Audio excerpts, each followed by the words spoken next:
I've actually gotten quite a bit of interest on this, so I thought I'd go ahead and put a video out today talking all about The Last of Us Part 1, which has now been rebuilt for the PlayStation 5. This is a very interesting project by Sony because it is essentially a remaster of a remaster. And it's very hard to not talk about The Last of Us franchise in terms of one of the greatest games ever made. You may disagree with the story. You may disagree with some elements of how particular characters were handled. But when The Last of Us came out at its time, it was absolutely revolutionary. And you can see that in the ratings. People critically love this game. But that was a long time ago. The world has changed. A lot of clone games have come out since then. Things are a little different now than they used to be. And I feel like Naughty Dog is once again dipping into the well, probably after the success of The Last of Us Part 2. And they've decided they're going to go back again, a second time, this time to really overhaul the original experience to make it a much more definitive edition than before. And there's a lot of stuff that they've put into play that really kind of piques my curiosity. I think the question a lot of people are going to be asking, though, is this worth a full-priced experience? Is this worth a $70 when you could use $70 to instead buy the Callisto Protocol or some other new game that is coming out that you have never played? That is the critical space that I can't answer for you guys. It's for you to decide. But I initially had thought this project was just a simple cash grab. And while I still do believe that, after watching this features and gameplay trailer, which you're watching in the background now, I feel as if we've gotten a much, much better look at what to kind of expect. And it definitely has piqued my curiosity more. I still think it's too much day one purchase, but I do think this might be something you want to invest in. This video talks a lot about the original vision of the game and a lot of things that the engineers wanted to do that they were unable to do and that they have now fixed because they're running this game on a PlayStation 5 with newer hardware. That naturally, the first thing you're going to notice is a smoother frame rate. You're going to notice higher fidelity characters. But they talk a lot about things like gaming nuances, such as glares, such as particle effects, such as little attention to detail, which they feel makes it a much more immersive experience than we saw before. And that is something that is definitely subjective, I think, to just about everybody. But it's clear to me that they have put a lot of care into this. This is not what we saw happen with the Grand Theft Auto remaster. They talk about the emotional scripting of the game and these seamless transitions from cutscenes to gameplay, that all the gameplay happens in an environment where you don't get over-the-top loading screens, the HUD is minimal, to really invest you in the story. And I appreciate that. Now, again, you have to ask yourself, at what point does this validate a purpose as I go through this whole list of stuff? At what point does this game say, you know what, okay, I'm in? So, yes, higher fidelity characters, more nuances, more facial glares ticking to get more emotion out of the characters. There's a bigger increase of density in physics. All materials have now been reconstructed to have realistic properties. Pieces of glass will shatter and break. You'll see powder blow up and kind of, like dust, like aerate through the room. You'll see things shattering, pieces of concrete falling off during gunshots, the way your armor sways, the way your weapons sway, the way you pick things up and interact with them. You're also going to get the benefit of increased artificial intelligence, which we saw featured prominently in Last of Us 2. So enemy AI will now be more intense. They will flank better. They will be smarter about how they engage.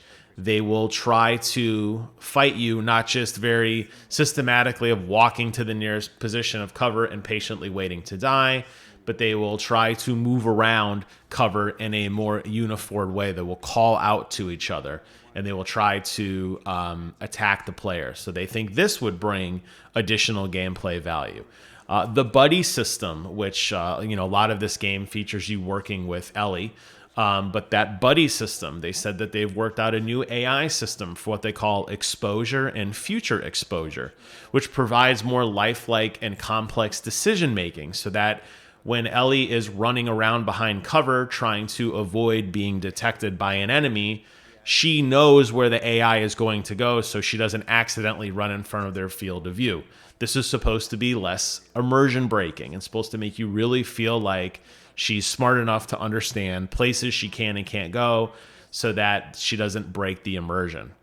They've also done some new motion matching technology. They've increased the mocap movement, and they've added a list of hundreds of unique character animations that will try to match to what you are doing as a player. This is supposed to provide more seamless movement, more organic movement, to make it appear as if characters, when they walk around corners and they lift up their feet around staircases and they bend down to pick things up, it's supposed to look more lifelike. Even though it's just pulling from a bucket of canned animations, it's supposed to be more immersive. They've also added a slew of new modes, a speedrunning mode, a permadeath mode. They've added new costumes. They've added in model viewer mode. In a big move, this is the first PlayStation game that ever supports full audio description. This is a major accessibility thing that hasn't been seen in any other PlayStation game, and I argue really any game that depicts in very vivid detail what you are seeing, which very, very interesting from an accessibility standpoint. I think that's awesome, and I'd love to see more of that in future games as well. The idea here is to, quote, remove barriers. They want to get people engaged in this game. From a user interface perspective, we have a major overhaul of the control scheme using the DualSense controller.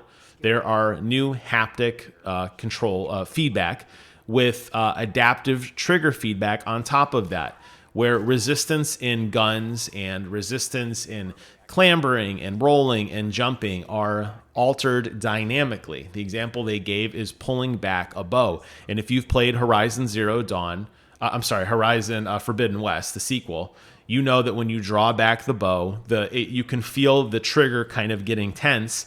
And then when you release, it's a very satisfying release of shooting and loosing an arrow. And it feels like really cool. They've done that with the shotguns and with the handguns. They all feel very different. And when you're at the workbench, the animations of Joel working on his weapon, or the animation of him reaching into a drawer to grab a piece of loot, have all changed to provide different levels of haptic feedback. They've also overhauled the 3D engine, which now supports 3D audio. And with a 3D audio engine, if you have a 3D enabled headset, I have a playlist for that. I'll post a link to everything about 3D audio in the description below in case you're curious about any of that. With the 3D audio now, you are supposed to be more immersive, and it's supposed to feel like a more immersive experience. You're going to be able to hear enemies around corners, and you're going to be able to hear the scuttling of, the zombies and all the, I don't know what they call them in this game, the freakers or whatever that. No, that stays gone. Whatever these things are, you're going to hear them slithering and slimy, and you're going to be able to hear them walking over various textures of broken glass in another room. Again, more immersive. So you've probably been doing a word count, I have not, of the number of times I've talked about immersive overhaul, and that's exactly what this is. It is meant to take all of the great things that the PlayStation 5 offers. 3D audio, haptic feedback, better graphics, better gameplay, better processing, and put that pristine PlayStation first-party polish over the top of it. So if that doesn't sell you on the game, I understand. I don't obviously make any money, and I'm a Sony pony, but I don't make any money on trying to convince you of this. I was just putting this video together because I was insanely impressed by the amount of stuff they actually were doing. This is not just a simple overhaul of up-resing from 1080p to 4K. This is a complete rework of systems of the game, of control schemes, of sound design. It is a fundamental change with a layer of accessibility, with a layer of TLC that I think Naughty Dog can really, only the PlayStation Studio Naughty Dog can pull something like that off. So I'm excited. I still don't think I'm a day one purchaser, but I didn't want to let this go off without talking about it. And seeing the like to dislike ratio, it's low. People are kind of dumping on this, and I kind of wanted to defend Sony a little bit and say, you know, I don't think it's as bad as you think it is. Leave some comments below. Let me know your thoughts. Thank you all so much for watching. Take care of yourselves. And until next time, I will see you guys on the other side.